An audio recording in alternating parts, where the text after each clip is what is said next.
dia para todos vocês, iniciando mais uma aula, mais uma semana, mais uma sexta-feira. Olha que beleza, hein? Primeira coisa, eu não corrigi a tarefa da semana passada, tá? A tarefa 4 ainda não corrigi, porque eu não tive tempo. Realmente eu não tive tempo mesmo essa semana. Essa semana foi daquelas, tá? Então não consegui corrigir ainda, mas até semana que vem eu corrijo e trago para vocês a nota. Nós teremos a tarefa número 5 hoje. Nós vamos lá para o Classroom depois, vou mostrar para vocês qual é a tarefa número 5. Nós vamos praticamente, hoje é a nossa última aula com conteúdo. Oi, Manuela, tudo bem? Bom dia, bem-vinda, agora que eu vi você. Hoje é a nossa última aula praticamente com conteúdo, porque a aula que vem é revisão para a prova, tá? E no dia 2, a nossa prova é uma verdadeira celebração, é uma alegria a nossa prova. Nossa prova não é difícil, nossa prova é uma bênção, assim, sabe? Então, eu quero todo mundo sorrindo no dia da prova, hein? Vai ser uma alegria mesmo, tá bom? A prova, provavelmente ela vai ter 8 questões, tá? Bem fáceis, vocês fazem de olho fechado. Agora, vocês vão acertar de olho fechado de história. A prova vai ter, acho que, 8 questões, valendo 0,5 cada uma. E aí teremos 40 pontos na nossa avaliação. Lembrando, bem importante uma coisa que eu vou dizer aqui para vocês. A prova ficará disponível apenas no horário de aula, tá? Eu já falei isso, mas refalo, não sei se tem essa palavra, mas estou inventando. Eu refalo isso agora para vocês. A prova apenas das 10h35 até as 11h20, tá? Vou abrir a prova umas 10h30, vou programar para abrir umas 10h30. 11h20 eu vou entrar lá no Classroom, lá na prova, e vou fechar. Não entra mais, não faz, tá? Ah, professor, foi fazer, você fechou, você é muito ruim, maldoso. Não sou ruim nem maldoso. Apenas cumprir horário. Tá? Se alguém perder a prova, vem falar comigo, justificado, eu vou falar com a Eliane, e aí nós vamos ver certinho o que faremos com tudo isso daí. Tá? Para a gente se referir propriamente o que nós vamos fazer com quem perder a prova nessa ocasião aí. Ok? Mas a gente vê o que a gente faz. Bom, como nós estamos falando sobre vida e morte nessas últimas aulas, eu sempre trago um texto aqui para a gente dar uma refletida. Hoje eu trouxe também um texto de um grande escritor português chamado Fernando Pessoa. Não sei se alguém conhece ele, Fernando Pessoa. Eu tenho aqui algumas obras dele. Essa obra aqui, o nome da obra é Mensagem. Essa obra, aí eu detonei ela aqui, fiz a leitura dela. Eu comprei no dia 30 de agosto, eu comecei a ler, eram umas 8 da noite, até umas 9 horas eu fiz uma leitura correndo, assim. É um livro que você consegue ler todinho ele num dia só, né? São alguns poemas aqui do Fernando Pessoa. Um dos mais famosos dele está aqui, que é O Mar Português, né? O mar salgado, quanto do teu sal, são lágrimas de Portugal e tal. Mas um poema dele que eu quero trazer para vocês hoje se chama O Quinto Império. E ele tem um trecho aqui, a segunda estrofe, fala justamente sobre a morte e a vida, que é uma reflexão importante para as nossas aulas que estamos tendo desde a semana passada. Então eu vou declamar o poema para vocês aqui. Vamos lá. O Quinto Império. Triste de quem vive em casa, contente com o seu lar, sem que um sonho, no erguer da asa, faça até mais rubra a brasa da lareira a abandonar. Triste de quem é feliz, vive porque a vida dura. Nada na alma lhe diz, mais que a lição da raiz, ter por vida a sepultura. Eras sobre eras se somem, no tempo que em eras vem. Ser descontente é ser homem, que as forças cegas se domem pela visão que a alma tem. Então, aqui para o Fernando Pessoa, um pouco de pessimismo aqui, né? Triste de quem é feliz. Vive porque a vida dura, porque a vida passa e vai, né? Nada na alma lhe diz, mais que a lição da raiz, ter por vida a sepultura. Com esse clima, vamos começar a nossa aula de hoje, falando sobre a morte. Olha que beleza, né? Na aula passada a gente falou um pouquinho aí sobre os faraós, as pirâmides, né, do Egito, até porque eu não sei se tem pirâmide em outro lugar do mundo, mas as pirâmides, né, os faraós... Nossa, o Egito não é nem o país que mais tem pirâmide. E aí a gente vê agora aqui um pouquinho hoje, continuando, um pouco como era a sepultura na Roma antiga e na Grécia antiga. E aí já vou trazer para vocês, já trarei para vocês aqui alguns mitos de origem da vida, começando com a mitologia grega. Tá? E aí depois da nossa prova eu vou aprofundar esse tema, vendo a origem da vida de acordo com as religiões, e aí vou trazer de acordo com a religião cristã, por exemplo, a religião islâmica, com algumas religiões indígenas e de matriz africana, e também a questão, nós já vimos isso no primeiro bimestre, religião e ciência, mas só retomando, a origem da vida do ponto de vista da ciência, tá? Evolução, tudo mais, tudo aquilo que acontece, ok? Então, bora lá então. Os cara perdeu pro suco. É verdade, fica Domenech. Vamos fazer essa campanha. Hashtag fica Domenech pro cara ficar, né? Eu não sei porque toda vez que eu leio o nome desse cara aí, o Arthur entrou, beleza. Toda vez que eu vejo o nome desse cara, eu lembro de um outro famoso aí, de um filme, né? O nome dele é do técnico do Flamengo, né? Dominic Torrente, né? Lembro do Torreto do filme aí. Aí até teve alguém que comentou num programa de esportes esses dias isso aí. Mas tomara que fique, tomara que a situação piore cada vez mais, que a gente fica feliz.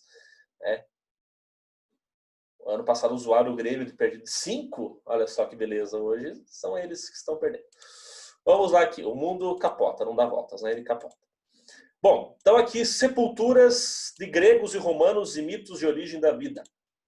Para a gente começar a nossa reflexão aqui na hora de hoje, tá? Só marcar quem mais entrou aqui. O Pedro também já está conosco. Então, beleza.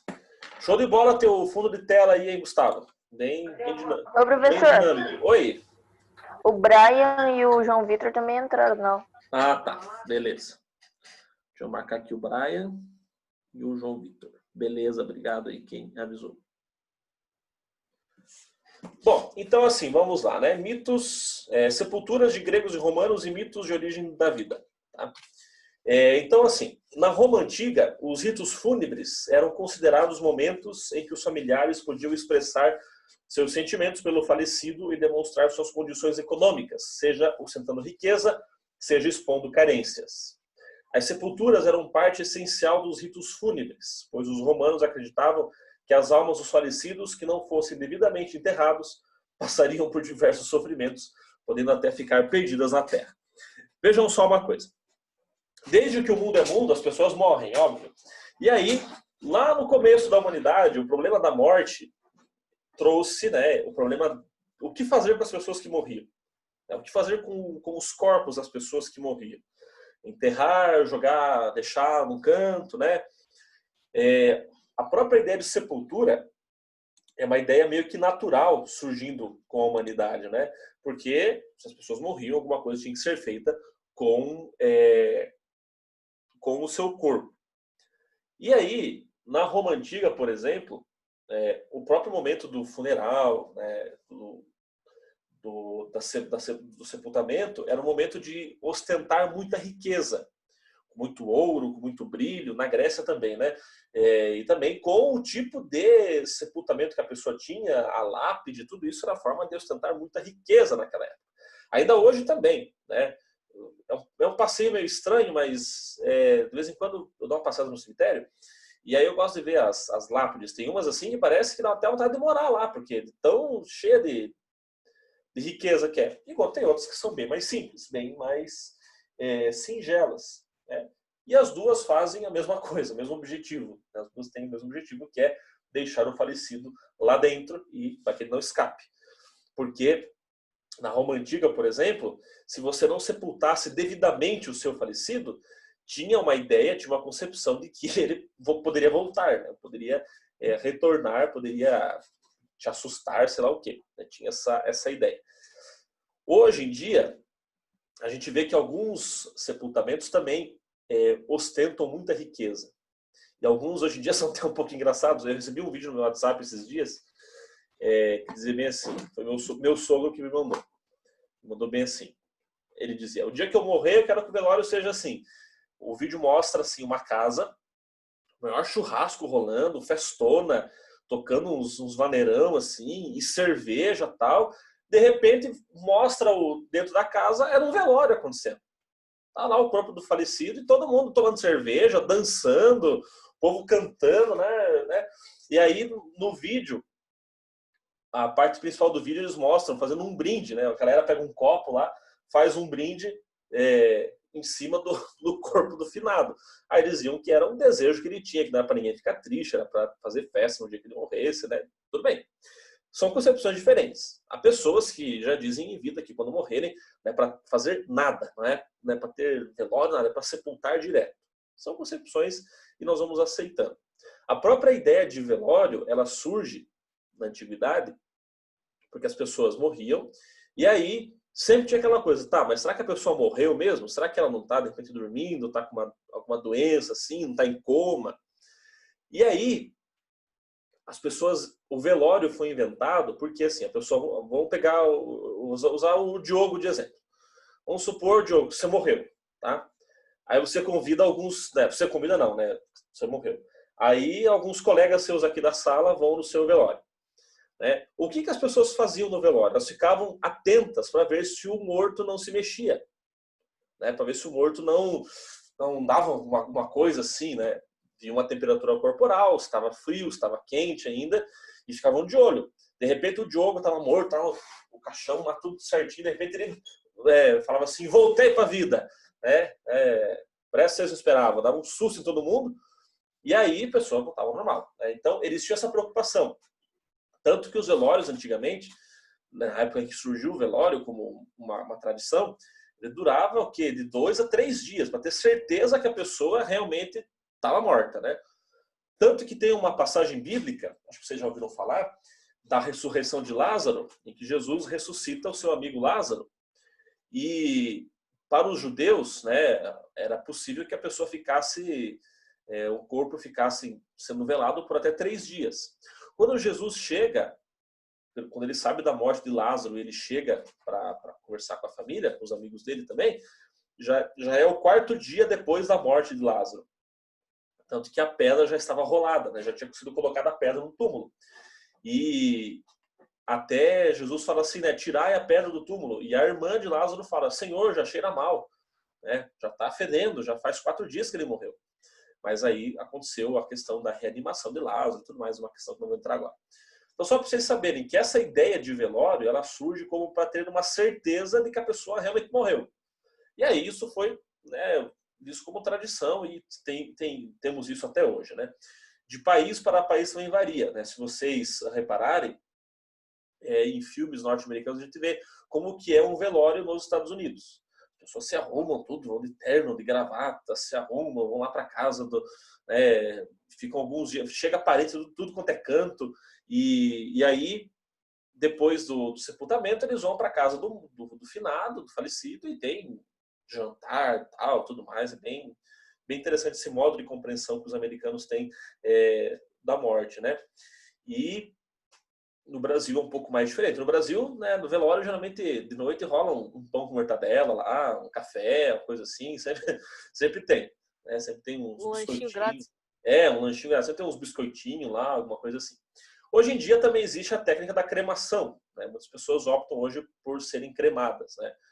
Faz o velório, depois, em vez do sepultamento, é feita a cremação. O caixão é colocado num forno, a mais não sei quantos mil graus lá, e aí a pessoa é cremada e as cinzas depois são jogadas ou depositadas no lugar em que a pessoa queira, né? Eu, abrindo parênteses, né, conheci umas histórias assim. Eu visitei a casa de uma mulher um dia que eu tava lá, né, conhecendo a casa e vi que ela tinha algumas obras de arte assim, bem bonitas, né? E eu, meio curioso, falei, posso ver? Ela falou, pode ver. Fui ver, tinha quadros, vasos, peguei, falei, posso pegar? Ela falou, pode pegar. Aí peguei alguns vasos para ver, assim, falei, nossa, que bonito esse vaso, ele tá um pouco pesado, né? Ela falou, sim, é que nesse vaso estão as cinzas do meu falecido marido. Eu peguei o vaso, coloquei assim na hora, na prateleira. Falei, nossa, que legal, né? Tchau, as cinzas do homem aqui, né? Que legal. Ela falou, não, eu deixo aqui, né, para guardar, para lembrar dele. Tá. Uma outra casa tinha morrido acho que o marido também, não, morrido a esposa. E aí ela foi cremada. Com as cinzas, o viúvo ele fez um anel, fez uma pedrinha para colocar num anel que ele tinha com ela, né? E aí usava esse anel para lembrar dela. E tem uma outra história também, que a pessoa tinha morrido. É verdade, não é mentira, tá? Eu juro pela minha vida que isso não é mentira. A mulher me contou que o marido morreu, ela pegou as cinzas do marido e cada dia ela misturava um pouquinho na comida. Já pensou? E ela falou assim, fica para o almoço. Eu falei, não quero ficar para almoçar hoje aqui não. Obrigado, tenho compromisso já. Deus me livre, comer a cinza do falecido. E ela colocava um pouquinho da cinza do marido cada dia. E uma outra mulher que eu conheci também, que tinha morrido o pai dela, ela misturou as cinzas do falecido na tinta e pintou a casa. E aí ficou as cinzas lá pelo resto da vida dela e da casa. Então, essas ideias assim de sepultamento, nós vamos começar pela morte para depois irmos para a vida, tá? Porque a reflexão sobre a morte implica uma reflexão sobre a vida também, tá? Então, a gente vê que as sepulturas sempre foram partes essenciais desses ritos fúnebres, tá? E aí vai continuando isso daí, né? Na Grécia Antiga temos um exemplo aqui, ruínas de uma sepultura grega com escultura na ilha de Cefalônia. Podem ver que os túmulos gregos eram bem assim rebuscados, cheios de artes aí, cheio de coisas aí que eles iam colocando. Esse cabo é JBL aí, Diogo? Está mostrando para nós aí? Laranjão bonito. Oi? Laranjão bonito. Ah, tá. Então, aí nós temos uma sepultura tipicamente grega, tá? Da antiguidade. Agora, para os antigos romanos também, a sepultura era muito importante. Ô, Rafael, você levantou a mão? Quer falar alguma coisa? Não, eu cliquei no botão errado. Ah, tá. Então, para os antigos romanos, a sepultura era muito importante. E todas as pessoas, inclusive os escravizados, que não tinham outros direitos, deveriam ter uma. Elas estavam associadas à preservação da identidade do falecido e ao registro das memórias de sua vida. Isso aqui é um pouco irônico, né? Um pouco... muito... Nada a ver isso aqui. Se a pessoa era escravizada durante a vida, não, daí quando morreu tem que fazer uma sepultura digna para ela, porque não sei o quê, não sei o quê, não sei o quê. Por que não deu vida digna quando a pessoa estava viva? Sabe, isso aqui é uma coisa assim absurda. Se eu não me engano, abrindo um parênteses, os judeus, se eu não me engano, os judeus levam pedras para os túmulos das pessoas, não flores, né? Porque é aquela coisa, a pessoa em vida, aí não visitava, não dava um telefonema, não ligava, não procurava saber como é que estava, morreu, aí enche o túmulo de flor, né? Paga até R$800 uma coroa de flor no dia do velório. Isso é um pouco de hipocrisia, não é? Se a gente for pensar. Então, a pessoa em vida não é valorizada, a pessoa em vida não tem a sua dignidade, não tem o seu valor, não é amada, aí morre, não dá uma sepultura digna. Me poupe, né? Me poupe, se poupe, nos poupe, pelo amor de Deus. Tá? Então, essa ideia da sepultura, na Roma Antiga, então todos tinham direito, até os escravos. Até os escravos tinham direito a uma sepultura, né, para preservar essa identidade do próprio falecido. Aí os romanos acreditavam que mesmo após a morte, as pessoas continuavam a existir por meio de suas almas. Essa crença os levou a colocar flores para decoração e bebidas e alimentos na sepultura, pois acreditavam que o falecido poderia necessitar deles. Então os romanos achavam que a pessoa morreu, mas teria necessidades ainda. Teria fome, teria sede, então eles iam lá e colocavam algumas comidas lá, bebidas e tal. Se for assim, quando eu morrer, eu quero que uma vez por semana levem uma pizza gigante de calabresa com 4 queijos lá no meu túmulo, por favor. Porque a pizza de calabresa é a melhor pizza que existe no mundo, né? E quem discordar está errado. Agora, na sociedade grega também, juntando a isso, né? A cremação, a gente pensa que a cremação é uma coisa recente, mas a cremação já existia, tá? Na sociedade greco-romana, a cremação era uma prática comum aos ritos fúnebres. No entanto, os pobres, na maioria das vezes, eram cremados em um ritual muito simples. E suas cinzas eram jogadas em valas coletivas. Então, praticamente que as cinzas eram jogadas no lixo. Em valas coletivas eram praticamente jogadas no lixo as cinzas. Né? Ou, em outras ocasiões, a pessoa era cremada e as cinzas enterradas. Eu não vejo diferença de você enterrar, né? Você fez a mesma coisa, né? Você queimou a pessoa, né? Reduziu ela a pó de cinza para poder simplesmente enterrar depois. Deu na mesma.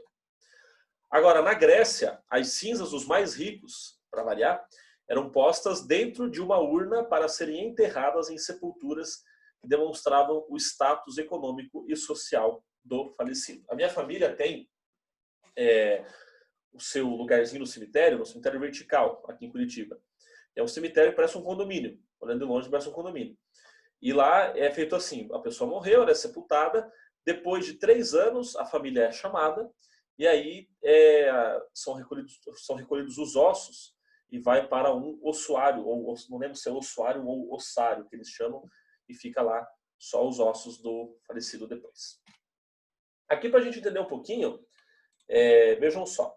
Observe as imagens a seguir e, com base nos textos sobre as sepulturas egípcias e greco-romanas da antiguidade, vamos responder as questões. Vejam só, na imagem número 1 nós temos uma sepultura que parece um jardim, né? Tanta flor que tem. Parece a casa de tia, casa de vó, né? Cheia de planta. Né? Cheia de planta e ainda quer mais. Na imagem 2, a sepultura 2, é muito mais simples. Tem só ali o lugarzinho, né? A cruz e pronto. Vejam só, quais influências as sepulturas greco-romanas podemos observar na imagem 1? Na imagem 1, a influência são das flores, a influência, temos ali também, provavelmente tem de alimentos ali, a visita, as velas são colocadas, né, e tem uma pessoa ali visitando. Podemos afirmar que os objetivos das construções são semelhantes? Vejam, entre gregos e romanos, praticamente sim. Eles tinham o mesmo objetivo de sepultura, que era dar uma certa dignidade para as pessoas após a sua morte. Né? E eu repito o que eu disse, né? Acho muito irônico essa pessoa, se não davam dignidade à vida da pessoa enquanto estava viva, para quem vai dar enquanto a pessoa morreu? Né? Isso é um pouco irônico. Compare as estruturas tumulares dos faraós apresentadas anteriormente, como vimos nas últimas aulas. As imagens 1 e 2 descreva a relação entre as construções e as demonstrações de poder econômico ou político e de afeto. Vejam, na questão dos faraós, nas pirâmides, a gente tem bem mais uma questão de poder político, tá? E governamental. Tanto que a pirâmide é feita daquela forma, assim, já para indicar um ar quando ela é feita nesse formato, para indicar um ar de superioridade. O faraó era superior a todas aquelas pessoas da sua época. Por isso que tinha aquela pirâmide, daquele formato. E nas outras sepulturas, ainda mais na imagem 2, nós temos aqui, é uma coisa muito mais simples. Uma coisa muito mais singela, uma coisa muito mais, assim, digamos, normal do que nós temos hoje em dia. O normal de hoje em dia tem lá o sepultamento, depois a plaquinha lá e a foto da pessoa, geralmente tem, né? E assim, dessa maneira. Os elementos que nós temos aqui, né? Dos faraós, nas pirâmides, o próprio formato dela, em forma de topo, assim, para o topo, e nas imagens aqui temos as flores, a própria cruz colocada ali também.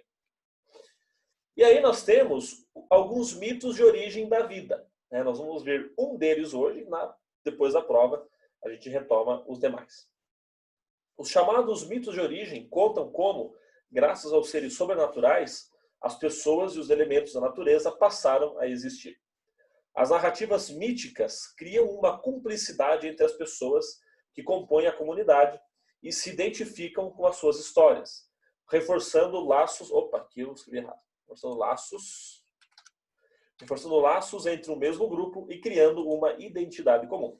Todas as religiões, de forma geral, elas se preocupam em ter vou usar a palavra mito para ter uma origem da vida. A palavra mito não quer dizer que é uma mentira, que é uma fantasia, que não existiu. A palavra mito significa uma realidade que transcende o natural da vida para ser explicada. O mito, a mitologia foi criada para explicar a origem das coisas, do universo, de uma forma em que os seres humanos não conseguiam mais explicar. Aí vem a mitologia grega, a mitologia romana, a mitologia asteca e tudo mais. Mito da origem da vida na Grécia Antiga. Vejam só. Na origem, nada tinha forma no universo. Tudo se confundia. E não era possível distinguir a terra do céu nem do mar. Esse abismo nebuloso se chamava caos. Quanto tempo durou? Até hoje não se sabe. Abrindo parênteses. Isso aqui é muito semelhante ao primeiro versículo do Gênesis, na Bíblia, quando diz que Deus criou o céu e a terra, e Deus separou, o mundo estava repleto, o universo estava repleto de escuridão e de confusão, que é o caos. Né? O caos que em hebraico a gente chama de tohu bohu, que é o confuso, tudo aquilo que é confuso, tem aquele caos, a nebulosidade, né? O tohu bohu. Continuando, uma força misteriosa, talvez um deus, vejam como os gregos colocam, talvez um deus. Não afirmam que é diretamente um deus, né? Uma força misteriosa... Professor, Oi? precisa copiar ou não precisa? Não precisa não. Isso aqui é só para vocês saberem, tá? Muita maldade, né? Copiar tudo isso aqui, muita coisa. Eu não faço essas maldades, não. Mas não quer dizer que não pode ir na prova também, né? Uma força misteriosa, talvez um deus, resolveu pôr ordem nisso. Foi pôr ordem nessa bagaça aqui, na bagunça. Começou reunindo o material para moldar o disco terrestre. Tá? A Terra, falando de disco, a Terra não é plana não, tá? A Terra é uma esfera. Tem gente que acredita ainda hoje que a Terra é plana. Né? Cada um acredita aquilo que quiser, né? Enfim. Depois o pendurou no vazio. Em cima cavou a abóbada celeste, que encheu de ar e de luz. A abóbada celeste se refere a uma das formas de se referir ao céu. Planícies verdejantes se estenderam então na superfície da terra, e montanhas rochosas se ergueram acima dos vales. A água dos mares veio rodear as terras. Obedecendo à ordem divina, as águas penetraram nas bacias para formar lagos, torrentes desceram das encostas e rios serpearam entre os barrancos. Assim, foram criadas as partes essenciais do nosso mundo. Elas só esperavam seus habitantes. Os astros e os deuses logo iriam ocupar o céu. Depois, no fundo do mar, os peixes de escamas luzidias, brilhantes, estabeleceriam domicílio. O ar seria reservado aos pássaros e a terra a todos os outros animais, ainda selvagens. Era necessário um casal de divindades para gerar novos deuses. Foram Urano, o céu, e Gaia, a terra, que puseram no mundo uma porção de seres humanos. Então esse é um mito de origem da vida de acordo com a mitologia grega, tá certo? Beleza? Então por hoje, o conteúdo de hoje seria mais ou menos esse, tá? Vamos lá para o Class 1 agora. Temos a nossa tarefa número 5. Tarefa 5 hoje é apenas uma questão referente à aula passada. Nome e turma, número 1. De acordo com o filósofo Edgar Morin, isso é conteúdo da aula passada, a tarefa sempre é ou da aula de hoje ou da aula passada. De acordo com o filósofo Edgar Morin, qual é a origem da angústia do ser humano diante da morte e como lidamos com ela? Quem anotou lá certinho tem a resposta lá da última aula. Quem não lembra, retorna lá no Class 1, tem o link da aula passada postado, você encontra lá para poder fazer. Beleza? Podem iniciar aí então essa atividade e continuamos aqui, daí eu vou ajudando vocês. Aquele cemitério é mais chique do que nossa casa. Pois é, Amanda, que coisa, hein? Cemitério é mais chique que a casa, já pensou?